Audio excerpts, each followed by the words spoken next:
Being up over the thing to remember. The scene starts to tumble to the sound of the drums. Oh boy, there ain't no need to fight the silent ring. It ain't no big thing, just show her a little.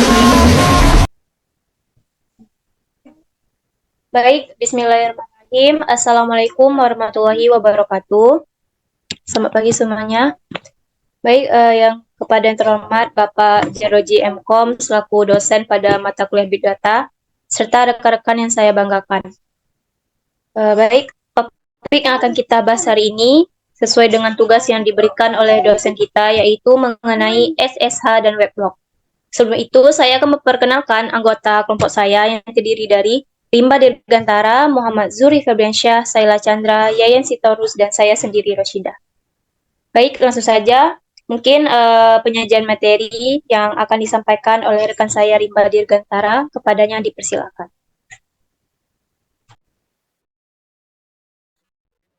Oke, baik. Terima kasih Roshidah. Ya. Di tahap awal ini saya akan yang akan menjelaskan ya. Sel, tolong slide-nya Sel.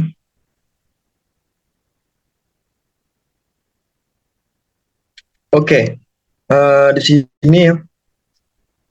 Yang pertama-tama kita lakukan adalah untuk mengimport library ya. Dia ada tiga ya, ada tiga yang diimport dari PySpark, yaitu types, function, dan Spark session. Setelah itu kita membuat sebuah sesi dengan Spark session yang bernama SSH Log Analyst. Selanjutnya kita melakukan pengecekan apakah sesinya telah dibuat atau belum. Jika sudah, dia akan menampilkan sesi telah dibuat. Jika belum, dia akan menampilkan sesi gagal dibuat. Lanjut,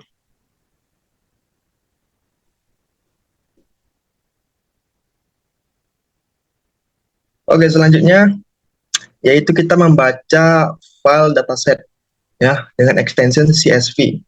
Untuk membacanya kita memanggil sebuah fungsi yaitu read.csv yang memiliki tiga argumen. Yang pertama itu nama filenya, yang kedua inverse cam, yaitu artinya mengotomatiskan untuk membaca tipe datanya. Yang ketiga adalah header bernilai true, itu digunakan untuk mengambil baris pertama, kolom pertama sebagai kolomnya. Dan yang terakhir itu drop now, yang digunakan untuk menghapus data yang barisnya itu null atau kosong. Selanjutnya itu ditampilkan dengan .show. Maka tampillah isi dataset itu sebanyak 20 rows. Lanjut, Sel.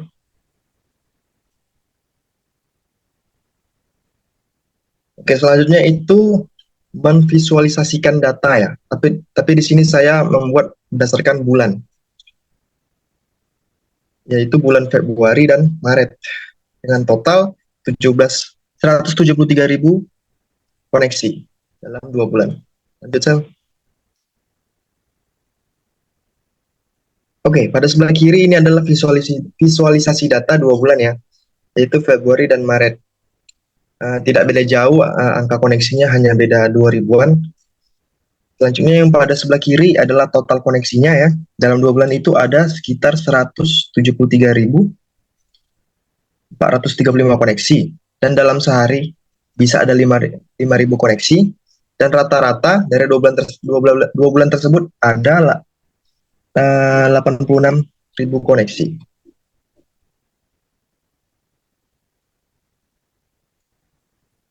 Oke, selanjutnya akan dijelaskan oleh Roshidah. Persilakan. Baik, terima kasih Rimba. Nah, selanjutnya itu bisa kita lihat mengenai visualisasi data berdasarkan user. Nah, pada tahap ini mengambil sampel data user yang mencoba untuk login, tetapi hanya mengambil jika user tersebut melakukan koneksi di atas 1000 kali. Oke, lanjut. Nah, bisa kita lihat pada output gambar di sini, yaitu terlihat user root lebih mendominasi daripada user lainnya. Ini diartikan banyak botnet liar mencoba terhubung dengan user root. Ini sangat berbahaya jika botnet tersebut berhasil melakukan koneksi dengan user root, dikarenakan user root itu ialah user tertinggi yang dapat mengakses semua direktori sistem pada sebuah server. Oke, baik, selanjutnya itu pembahasan yang disampaikan oleh rekan saya, Saila Chandra. Padanya dipersilakan. Oke, baik. Terima kasih Rosyida. Di sini saya akan menjelaskan visualisasi data berdasarkan IP. Di sini kita pertama-tama akan membaca log SSH dan web dari file. Kemudian kita akan memfilter kode log tersebut berdasarkan IP address. Setelah itu, kode akan menghitung jumlah request dari masing-masing IP address. Nah, data yang dihitung kemudian akan divisualisasikan menggunakan matplotlib. Lalu kode akan membuat grafik bar yang menunjukkan jumlah request dari masing-masing IP address. Lanjut, Yan.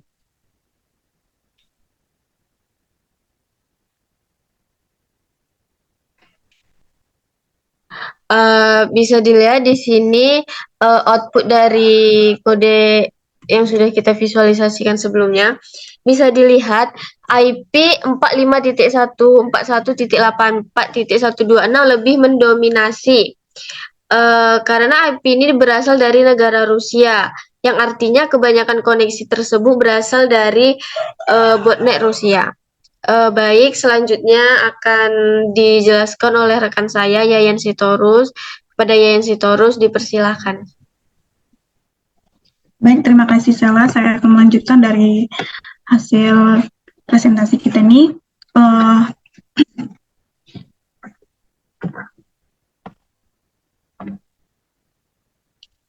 Nah, di mana weblog ini adalah kalkulasi data, di mana itu adalah data log dan data log itu adalah jumlah total log koneksi SSH dari dataset, yang yaitu ada juga data per hari itu jumlah koneksi SSH per hari dari data dalam sehari, dan ada juga rata-rata itu yaitu rata-rata koneksi SSH per hari, dan kemudian itu kita juga mencetak hasil dari perhitungan menggunakan fungsi print. Maka selanjutnya dari kode berikut ini untuk melakukan analisis data dari CSV yang berisi data log SSH. Data ini berisi informasi tentang koneksi SSH yang terjadi ke suatu server informasi yang ada di dalam data log SSH di antara lain, di mana itu ada tanggal dan waktu koneksi dan IP address sumber dan IP address tujuan, ada juga username atau status koneksi. Maka ini adalah hasil koneksi. Dan juga dari hasil mana itu hasil output di atas menunjukkan grafik batang yang menunjukkan jumlah koneksi ke suatu layanan dalam satu bulan. Grafik ini tersebut juga menunjukkan bahwa layanan tersebut menerima 16.000 koneksi dalam satu bulan.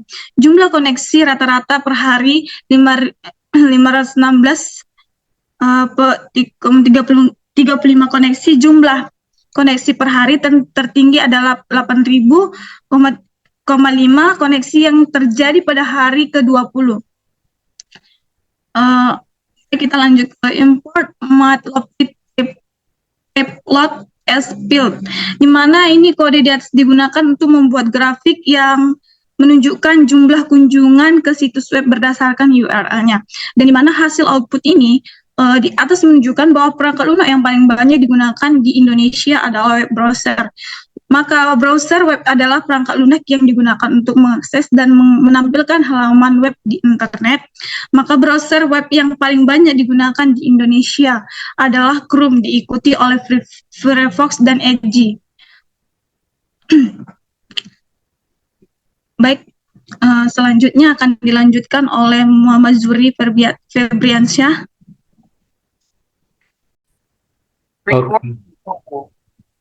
Oke, baiklah, di sini saya akan melanjutkan dari analisa weblog.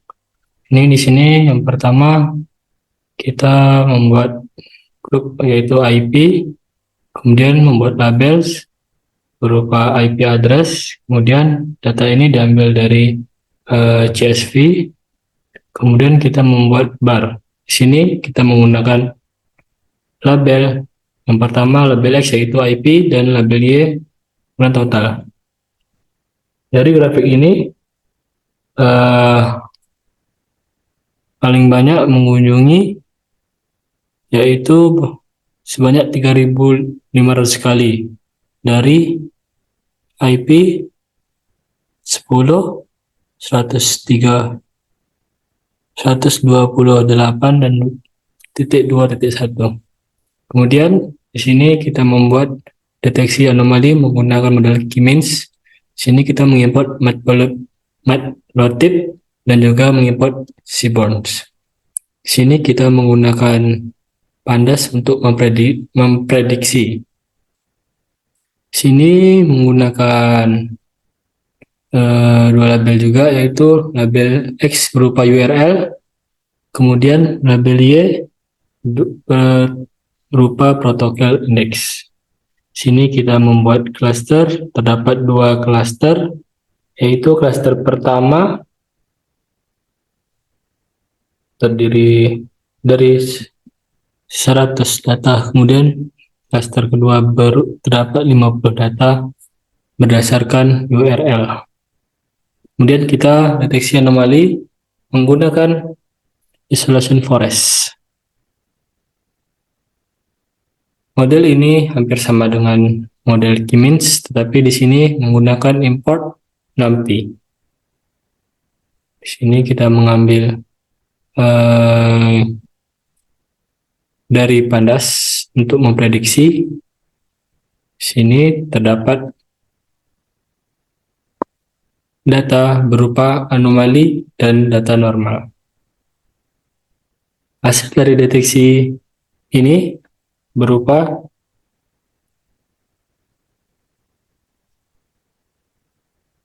terdapat sekitar 200 data yang merupakan anomali. Baiklah, sekian dari saya. Terima kasih. Mungkin itu tadi presentasi dari hasil diskusi kelompok kami. Kami dari kelompok 4 mengucapkan mohon maaf atas kekurangannya serta terima kasih atas perhatiannya. Kami akhiri, wabillahi taufiq wal hidayah. Wassalamualaikum warahmatullahi wabarakatuh. Terima kasih. Waalaikumsalam warahmatullahi wabarakatuh.